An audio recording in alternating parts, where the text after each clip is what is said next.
just doing my thing, living my life, being a single person, and he was hit by an underage driver on Manchester. I knew they needed to be taken care of, and I stepped up and took care of him, and I was blessed of it because of that. And strangely enough, this thing about how we think with our minds, it is so important.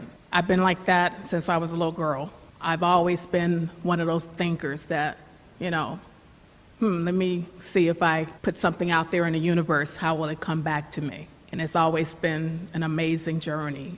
My manifesting the lottery, let's start with that. I do a lot of reading when it comes to the mind, because I believe that our minds are very powerful. As you think, so it is. I strive to think positive at all times, even when things don't seem so positive. I switch my thoughts. Have to. We have to in life. Because if you don't, those thoughts that are bugging you will have a way of manifesting in your life. And so it's always great to have people around you, to have books, even the things you watch on television. I don't watch negative TV. I only watch news when I feel it's pertinent, because those things that you put on your mind have a way of showing up. So I got my kids taken from me on April 3rd. I said my prayers. I chose not to curse the moment. Actually, I did curse. Let me be real. I was upset. And then I remembered that I wasn't going to be blessed. So I chose to forgive. I also chose to forgive my sister, who I thought was odd that she chose to show up on that same day from Vegas and laughed at me as she saw me in my pain. And I forgave her too. And on Mother's Day, yeah, I won it. And I didn't, God just provided it for me. It wasn't because I wanted to win the money so I could be wealthy. I wanted the money so I can get a good attorney to fight the system. And I was blessed because of it. And one thing that I always remembered from my reading, some of my favorite books besides the Bible, because the Bible is the oldest living spiritual testament on the power of the mind. As you think, so shall it be.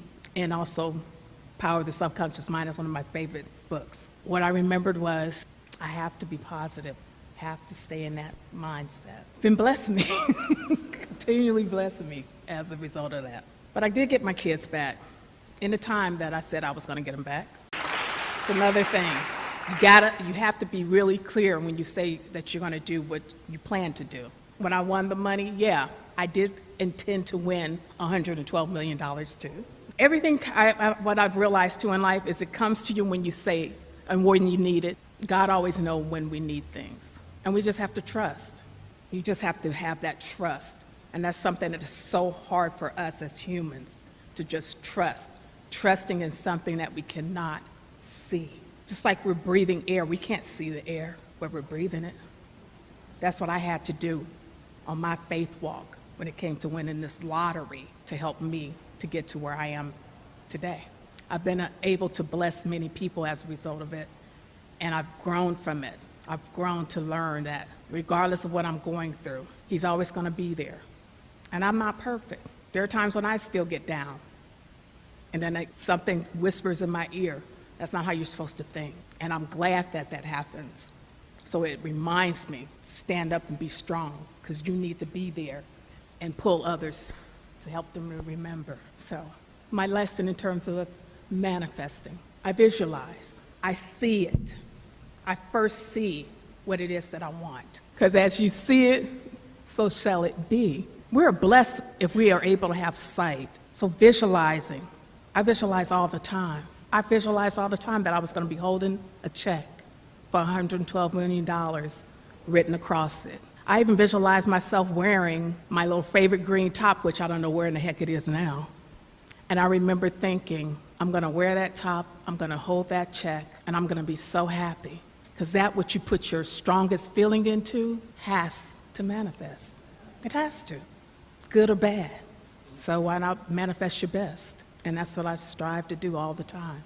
Whatever it is you want, the sooner that you understand that, I may not have much right now, that don't mean anything because I'm wealthy.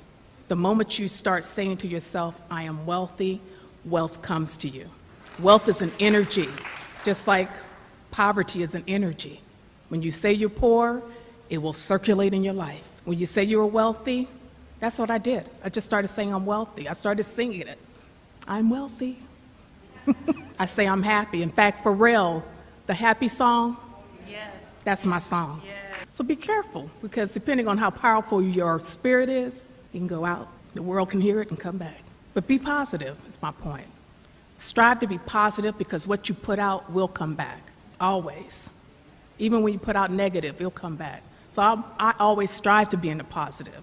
And by the way, the social worker who said all these negative things apologized, because she realized she was wrong. Because I forgave her. The Bible says to forgive your enemies, to love them. You don't have to like them, but you do have to forgive if you expect to receive your blessings. So visualize, always speak things into the positive with positive energy, and you have to feel it strongly. And be your best cheerleader. Like, just cheer yourself on. See yourself as like the best on this planet. And don't hang around and have people around you that want to pull you down, okay? Because they will do that. They will be there. And you just have to look at them and say, okay, they're not at the same level that I'm on, and God bless you, and keep moving on. Sometimes you might have to let them go and release them. Release them, let them go, and keep moving. Have a smile on your face. Sing that McDonald's song, put a smile on and keep it moving. Because that's what I do. I don't allow the negative around me. And I'm constantly being blessed. I wake up every day and I say, today is a good day. I say, today is a great day, and I have great days. And God can only be in your life when you allow him to be in your life. And you will be tested. That's part of life. But the test starts to get a little less once you realize your power. It's great to realize, to understand the power of the mind and how powerful the mind can be when you are in this space of manifesting. What you say is what you will receive. And I'm always telling my friends, if you say you want something for free, be that. Don't put it out there that, I'm gonna, do this at this particular time when you really want it now.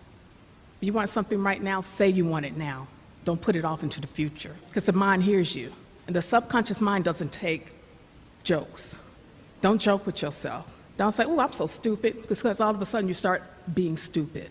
I say to myself, I'm the most brilliant person on the planet, because what you say up here is what your mind believes. So we have to be careful of what we say. If you're in the entertainment business and you want to be, you have to be that person who say, I'm the next star, whatever. Because if you don't, and you listen to other people telling you that you're not someone important, and you have to choose, though. You have to make the choice. No one else can make the choice for you, because the mind will open those doors for you. Our minds are so powerful. That's how God created us. And that's another thing, too. When you want to manifest something, don't ask how. Just put it out there. Don't ask how it's going to happen. Like for me, I had several ways of bringing wealth in. That just happened to be one of them. But I had other ways of bringing money into my life.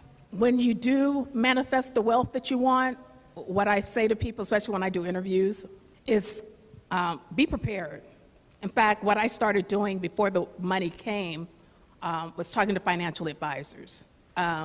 Get in good with wealth, which means study wealth. Study wealthy people, because wealth will stay around you when you say you're wealthy. Talk to lawyers, talk to other people if you have people around you who are wealthy, but make friends with wealth. It's important, and be comfortable with it.